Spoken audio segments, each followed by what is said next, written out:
So our first guest this morning is Paula Patoka. Her husband was killed by a repeat drunk driver back in August of 2015.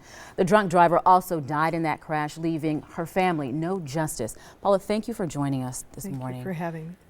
Take us back. You guys were going on vacation when this all happened. We were going on vacation. Roger decided to take his motorcycle.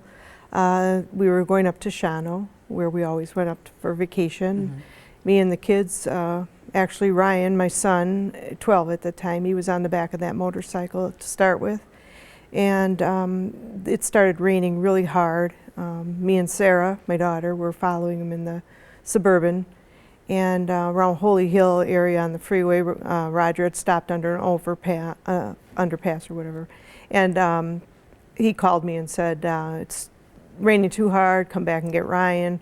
So Ryan got off and came in the car, in the truck. And then we were on our way up north. We were about 10 minutes away from our destination. And it was very dark outside. It's a 2-lane highway.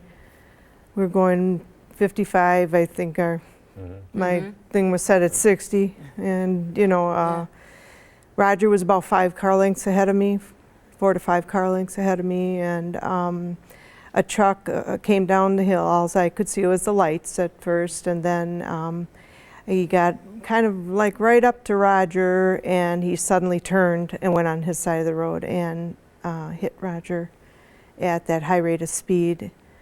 And he flew 60 feet off his bike, and I think me and the kids witnessed that happening, and then the drunk driver kept going, and he headed for us.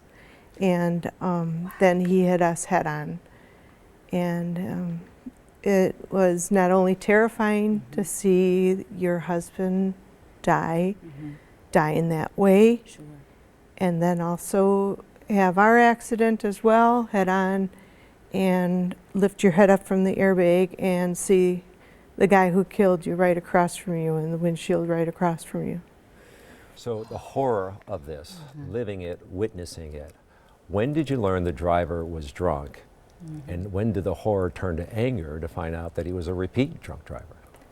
Well, I think it was a couple days to a week. I believe it was a couple days after the accident. I would hear bad news after bad news. Right. One day somebody came and said, "I'm sorry to say that we just found out he was drunk," and because I didn't know at that time whether he had a health problem. And we found out that he was drunk and that he was 3 times over the legal limit. And like the next day, we'd find out that he didn't have insurance. He was driving on revocation. He wasn't supposed to be driving at all.